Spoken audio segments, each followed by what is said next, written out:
Hello friends, आपका स्वागत है आपके चैनल स्टडी करें। फ्रेंड्स, हम यूपी पीसीएस की सीरीज चला रहे हैं 24 अक्टूबर 2021 को, जिसका पेपर है, जिसमें हम प्रीवियस ईयर की 50 क्वेश्चन देख रहे हैं।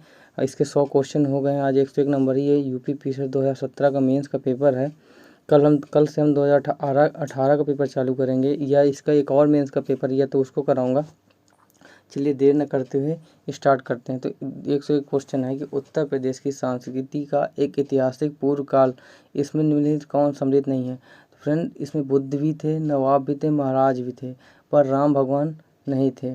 याद ये रखिएगा कि राम जी नहीं थे, क्योंकि राम का कहीं भी वर्णन नहीं मिलता है।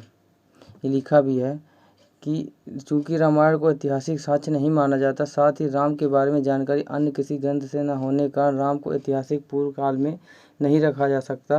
हालांकि इस पर अभी और शोध की आवश्यकता है।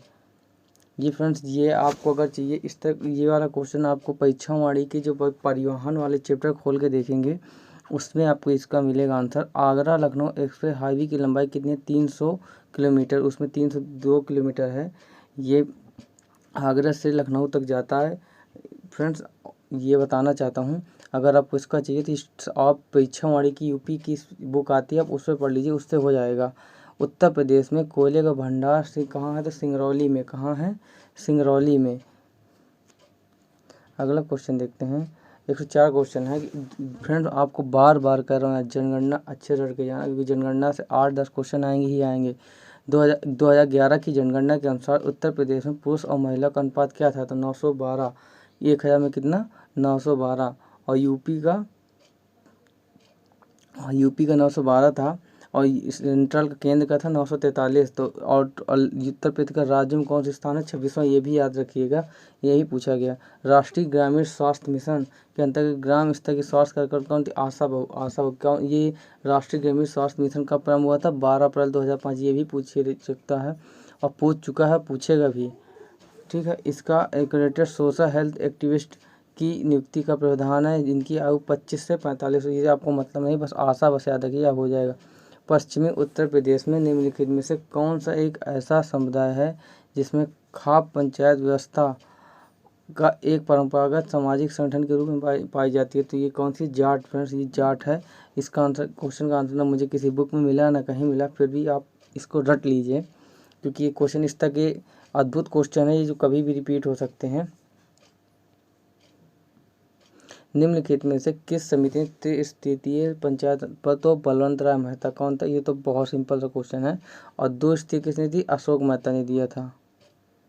ठीक है। एलएम सिंधी 1986 में। जीवी के ये आप क्रम भी याद रखिएगा कि बलवंत राय मेहता समिति आई थी 1957 में, अशोक मेहता आई थी 1975 में, और इसके बाद जीवी के राव आई थी 1985 में, एलवन सिंधवी कब आई थी? 1986 में। क्रम याद रखिएगा, ये आ चुका है कई बार। अगला क्वेश्चन है, उत्तर प्रदेश में सिंगल विंडो क्लियरेंस विभाग के ये अभी पिछली पेपर में मैं आपको करा चुका हूँ।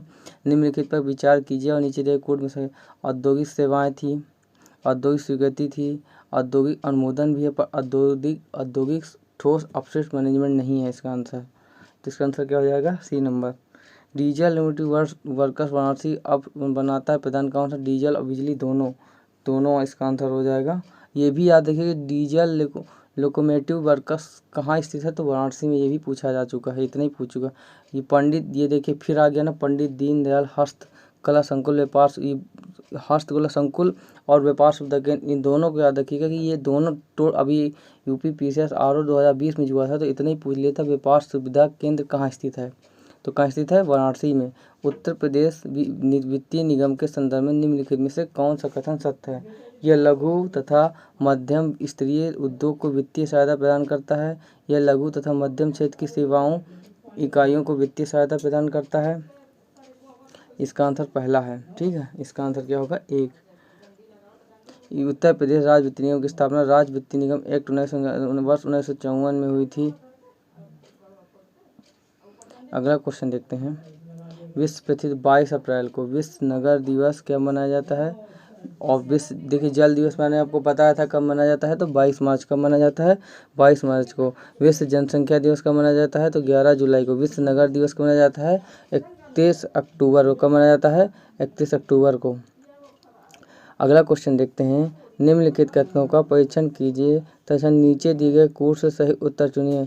भारत में शिशु लिंग अनुपात 0.6 घटा है, बिल्कुल सही है। ठीक है। हरियाणा का शिशु लिंग अनुपात 2011 में बढ़ा है। भारत ग्रामीण लिंग अनुपात नगरीय लिंग अनुपात से अधिक है। भारत पुरुष शिशु मृत्यु दर महिला शिशु मृत्यु दर से अधिक है। ये गलत है फ्रेंड्स, ये चौथा जिसमें गलत है। अब तो इसका आंसर लगा दीजिए 1 2 3 1 2 3।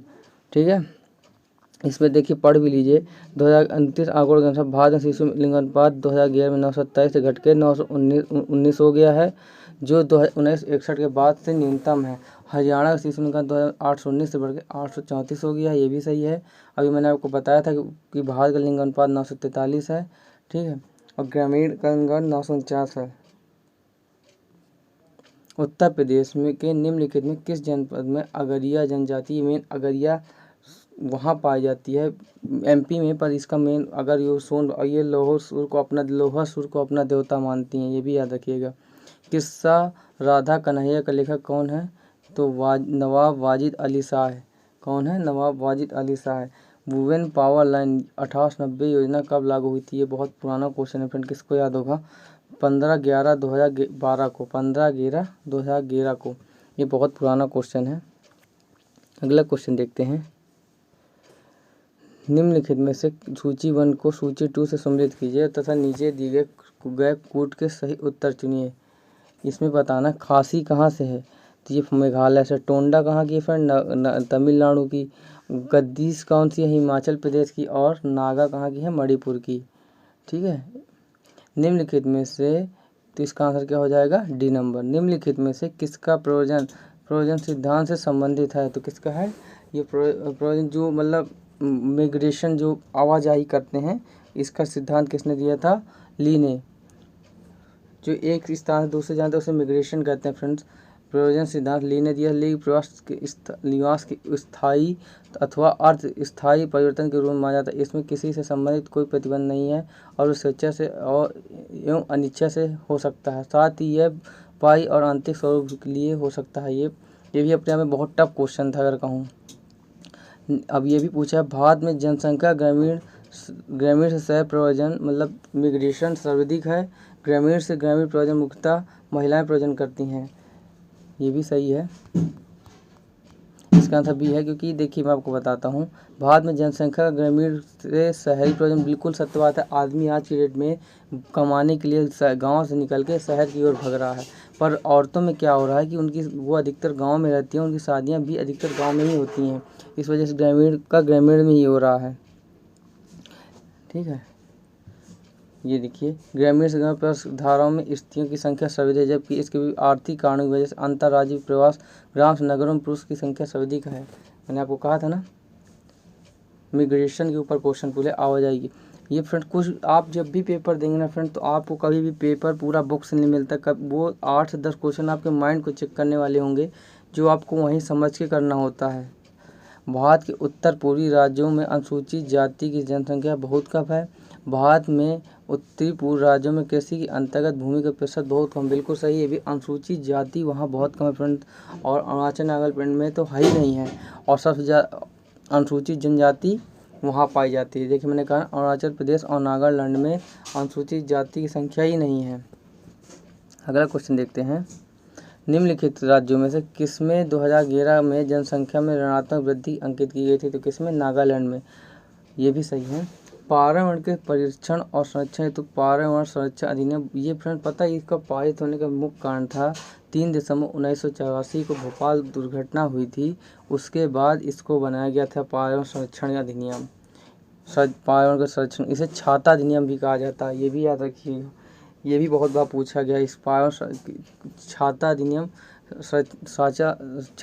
किसे कहा जाता है? तो आपको पर्यावरण संरक्षण अधिनियम बताना है, ये भी पूछा जा चुका है। निम्नलिखित में से कौन सी एक वायुमंडल में स्थायी गैस है? तो कौन सी है? नाइट्रोजन। नाइट्रोजन सबसे ज़्यादा पाई जाती है, 78%।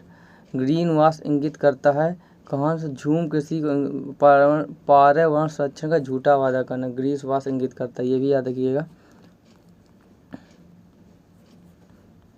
निम्नलिखित में से कौन सा स्मार्ट नगर विकास के लक्ष्य नहीं है? अच्छा शासन, अच्छा हरित नगर, जीवन की गुणवत्ता को स्थिरीकरण नहीं करना है। सुव्यवस्थित स्मार्ट गतिशीलता, ये इसका आंसर क्या सही है? गलत है, सी नंबर। निम्नलिखित में संस्थाओं में से किसमें पारण सूचना प्रणाली इनवॉइस का जनसंख्या एवं पारण केंद्र कौन सा? तो मुंबई में। ये भी पूछ चुका है। ये जनसंख्या पारण केंद्र के लिए करता है, ये भी कई बार। IIPS मुंबई है। कौन है? मुंबई है। जनसंख्या विज्ञान के लिए अंतर संस्था IIPS मुंबई, ये याद रखिएगा, फिर पूछ सकता है। निम्नलिखित केंद्र शासित राज्य में से कौन सा सबसे कम नगरीकृत है? तो कौन सा? अंडमान निकोबार। फ्रेंड्स देखिए, मैं ये दिखा जाता हूँ कितनी जनगणना आती है यार, जनगणना, और ये फिक्स है, ज़्यादा आपको पढ़ना नहीं, उतने से पढ़ना उतने ही काम हो जाना है। भारत में नई राष्ट्रीय जनसंख्या नीति को कब अपनाया गया था? तो 2000 में। कब अपनाया गया था? 2000 में। इनमें से कौन सा प्रमुख तथ्य औद्योगिक, वो कुछ नहीं मतलब का हमारे मेन था, राष्ट्रीय नीति कब घोषित हुई? ये भी करंट अफेयर का क्वेश्चन है। राष्ट्रीय पारण अभियंत्रण शोध संस्थान नीरी कब और कहाँ स्थापित हुआ? तो नागपुर 1958 में। ये भी याद रखिएगा, ये बहुत बार पूछे। इसका मुख्यालय नागपुर, आप रट के लो, ये एकाध पेपर में आपको मिल ही जाएगा।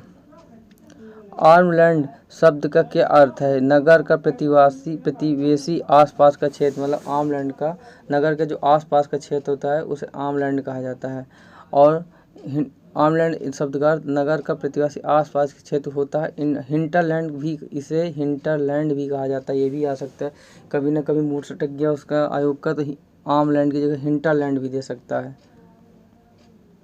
निम्नलिखित राज्यों में से कौन 2011 की जनगणना के अनुसार कुल साक्षरता दर तथा और नगरीकरण के स्तर की दृष्टि से भारत का दूसरे स्थान में कौन सा? मिजोरम। ये भी बहुत बार रिपीटेड है। साक्षरता दर और नगरीकरण के लिए हर बार बहुत बार पूछता है, तो कौन सा इसका आंसर? मिजोरम। पहले में कौन है? केरल। ये भी याद रखिएगा।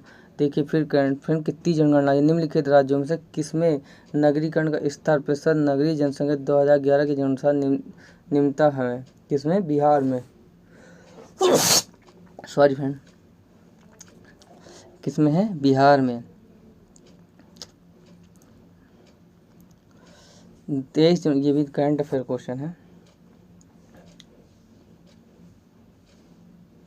अधोलिखित कथनों पर विचार कीजिए और तथा नीचे दिए गए कोट से सही उत्तर चुनिए। भारत का नगरीय जन अधिकार वाले देश का उदाहरण है। भारत के अधिकांश बड़े नगरों में पर्याप्त अवस्थापना का अभाव है। बिल्कुल पहला तो फ्रेंड गलत है, क्योंकि भारत के हम आज भी हमको भारत एक ग्रामीण देश कहा जाता है, ना कि नगरीय जन अधिकार वाले। हमारी सिर्फ 53% जनसंख्या, 53 वो ज़िले ही शहरी हुए हैं, और पूरी जनसंख्या में कहें तो 31.1% लोग ही शहरी हैं, जबकि 68.9% अभी भी गांव में रहते हैं। और सिर्फ सबसे शहरी देशों में अभी हांगकांग और सिंगापुर हैं। ठीक है, अगला क्वेश्चन देखते हैं। 2011 की जनगणना अनुसार भारत में कितने 10 लाख की नगर? बोला ना, वही 10 लाख के कितने नगर हैं? तो 53। कितने हैं देखिए आप, ये सब क्वेश्चन बहुत बार रिपीट होते हैं। आप ये भी क्वेश्चन रिपीट वो है। UN के आंकड़ों के अनुसार विश्व की जनसंख्या कितना अनुमानित प्रतिशत 2016 में नगरीय अधिवासों में निवास करता था? तो 54.5। अब 2000, ये याद रखिएगा, 2030 में 60% होने की संभावना है UN के अनुसार। ये क्वेश्चन, ये प्रशांत महासागर, अटलांटिक महासागर, हिंद महासागर, आर्कटिक महासागर, प्रशांत महासागर कौन सी पाई जाती है? Mariana trench. तो पहले का तीसरा फ्रेंड इतना ही पता है तो आपको अटलांटिक में कौन सी पाई जाती है? Puerto Rico. हिंद महासागर में कौन जाती है? Java trench. आर्कटिक में कौन सी पाई जाती है? यूरेशियन। ये सब रिपीटेड क्वेश्चन है फ्रेंड, बहुत बार रिपीट होते हैं ये सब क्वेश्चन। अगला क्वेश्चन देखते हैं। सूची 1 को सूची 2 से सम्मिलित कीजिए तथा नीचे दिए गए कोट सही उत्तर चुनिए। ये चांदी कहाँ की है? मैक्सिको की। कहाँ की? चांदी मैक्सिको में पाई जाती है। अभ्रक तो भारत में हो गया। लॉयस कहाँ? तांबा चिली में हो गया। लॉयस कहाँ हो गया? रूस में। तो इसका आंसर क्या हो जाएगा? 1। ये सब फ्रेंड क्वेश्चन रिपीटेड हैं, फिर रिपीट होंगे। निम्नलिखित झीलों में से कौन सा पूर्णतः USA में? मिसिसिपी। कौन सी? मिशिगन। कौन सी है? मिशिगन। मिशिगन शहर के किनारे अमेरिका का प्रसिद्ध शहर शिकागो बसा है, ये भी याद रखिएगा, ये भी बहुत बार पूछा है। मिशिगन नदी के किनारे कौन सा बसा है, तो शिकागो कौन सा बसा है। ये अभी मैं जब ये मेरे पेपर ख़त्म हो जाएंगे तो मैं वर्ल्ड ज्योग्राफी फ्रेंड चालू करूँगा और इतनी बेहतरीन वर्ल्ड ज्योग्राफी पढ़ाऊँगा, कोई नहीं पढ़ा होगा। पूरा मैप में मैं आपको दिखाऊँगा, एक एक चीज़ बताऊँगा पूरे मैप से। निम्नलिखित में से किस यंत्र का भूकंप तरंगों के मापन के लिए किया जाता है, तो किसका, सिस्मोग्राफ का किया जाता है। निम्नलिखित महाद्वीपों का क्षेत्रफल का सही, तो सबसे पहले फ्रेंड कौन सा आएगा आप बताओ। पहले में होगा एशिया, दूसरे में होगा अफ्रीका, ठीक है, और तीसरे में उत्तरी अमेरिका, चौथे में यूरोप। कौन होगा, एशिया सबसे पहले में आता है, उत्तरी अमेरिका के बाद फिर दक्षिण अमेरिका आता है, इसमें नहीं दिया है, फिर यूरोप आता, फिर ऑस्ट्रेलिया, फिर अटलांटिक। मतलब पहले एशिया, फिर उत्तरी, फिर अफ्रीका, फिर उत्तरी अमेरिका, फिर दक्षिण अमेरिका, फिर यूरोप, फिर अफ्रीका, ऑस्ट्रेलिया सॉरी, इसमें नहीं दिया है, इसमें दक्षिण अमेरिका या यूरोप दे दिया। निम्नलिखित देशों में से कौन अफ्रीका महाद्वीप में नहीं स्थित है, तो कौन, गुआना कहाँ स्थित है, तो दक्षिण अमेरिका में स्थित है। कहाँ स्थित है, दक्षिण अमेरिका में, सूरीनाम और ब्राज़ील के आसपास स्थित है। कोल बांध परियोजना का निर्माण भारत में किस नदी किनारे किया जा रहा है, हुआ है, तो सतलज नदी के किस किनारे में। ये करंट का क्वेश्चन था जो उठा के पूछा था। भारत के निम्नलिखित राज्यों में से कौन अधिकतम सिल्क सूत उत्पादन करता है, कर्नाटक करता है। ये क्वेश्चन, ठीक है, ये इस तरह क्वेश्चन आते रहते हैं। कोला राजमहल कहाँ है, सुहागपुर,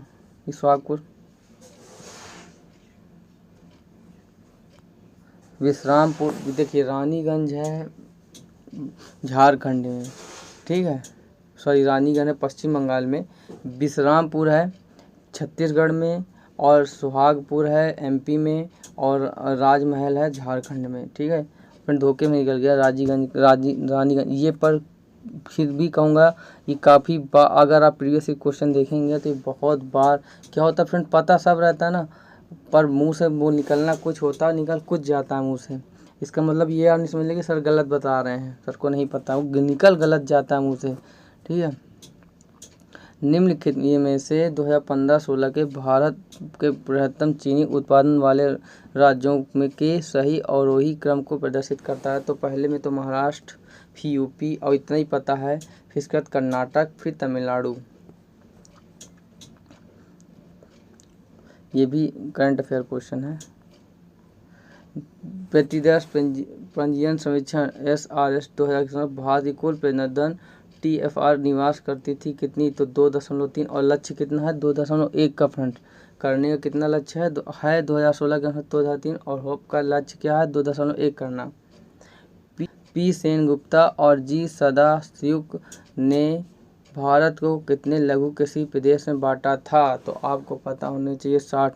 फ्रेंड्स आज हमारा यूपी PCR 2017 मेंस का पेपर सॉल्व हुआ। फ्रेंड्स बताने में कोई मिस्टेक हो जाती है तो इसका मतलब ये नहीं समझ लेना कि नहीं आता, नहीं पता नहीं है, वो निकल जाता है मुंह से फ्लो में, पर बताना बिल्कुल सही निकाल चाहता हूँ। और हाँ इसी यार एक चीज़ और यार, हम लोग बहुत मेहनत करते हैं यार, कोई मिस्टेक हो जा रही है उसके लिए सॉरी यार, हम सब मेहनत करते हैं, बस एक ही सपोर्ट यार, प्लीज़ शेयर मी और प्लीज़ सब्सक्राइब मी। अगर आप वीडियो देखते हैं और 34-35 व्यूज़ रोज़ आते हैं हमारे 40 व्यूज़ पर, फ्रेंड्स अगर एक लोग भी हमारी हेल्प कर देंगे तो हमारा भी हो जाएगा, इसलिए please thank you so much. अगर हमारी क्लास अच्छी लगी, जय Hind, thank you so much.